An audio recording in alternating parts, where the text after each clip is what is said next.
এজন অভিনেতাই নিজৰ অভিনয়ৰ জৰিয়তে হাজাৰ হাজাৰ দৰ্শকৰ হৃদয় জয় কৰিব পাৰে আৰু যেতিয়া সেই অভিনয় বাস্তৱ যেন লাগে তেতিয়া দৰ্শকে সেই অভিনেতাক নিজৰ ঘৰৰ মানুহ বুলি ভাবিবলৈ আৰম্ভ কৰে। আজিৰ এই ভিডিঅ'ত আমি কথা পাতিম বকুল ধাৰাবাহিকত আদিত্য চৰিত্ৰত অভিনয় কৰা জনপ্ৰিয় অভিনেতা শান্তনু শইকীয়াৰ বিষয়ে। বন্ধুসকল, আজিৰ সময়ত অসমীয়া টেলিভিছন জগতত নতুন বহু অভিনেতাই নিজৰ প্ৰতিভাৰ দৰ্শকৰ মন জয় কৰি আহিছে। সেইসকলৰ মাজতো এটা চিনাকি নাম হৈছে শান্তনু শইকীয়া।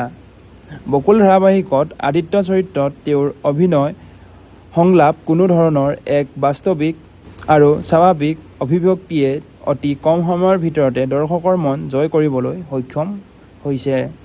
পৰ্দাত এজন আত্মবিশ্বাসী, দয়ালুশীল আৰু অনুভৱেৰে ভৰা মানুহ হিচাপে আদিত্যক যিদৰে উপস্থাপন কৰা হৈছে সেয়া দৰ্শকে যথেষ্ট আদৰি লৈছে।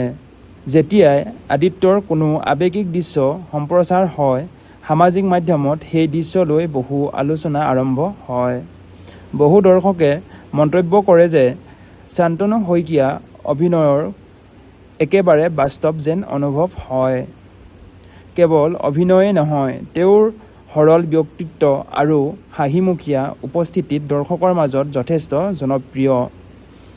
তেওঁৰ নিজৰ পৰিশ্ৰম, নিষ্ঠা আৰু অভিনয়ৰ প্ৰতি থকা ভালপোৱাৰ জৰিয়তে ধীৰে ধীৰে সফলতাৰ পথ আগবঢ়াই লৈ গৈছে।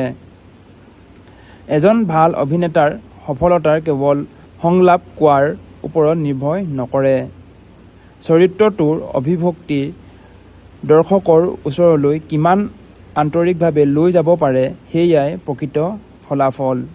আৰু এই ক্ষেত্ৰত শান্তনু শইকীয়াই দৰ্শকৰ বিশ্বাস জয় কৰিবলৈ সক্ষম হৈছে। বৰ্তমান বকুল ধাৰাবাহিকত তেওঁৰ অভিনয় দিনক দিনে অধিক জনপ্ৰিয় হৈ আছে।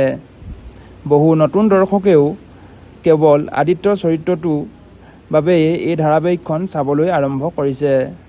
আগলৈও তেওঁ অসমীয়া অভিনয় জগতত আৰু বহু ভাল চৰিত্ৰই অভিনয় কৰি দৰ্শকৰ মন লাভ কৰক, এইটোৱেই সকলো অনুৰাগীৰ আশা।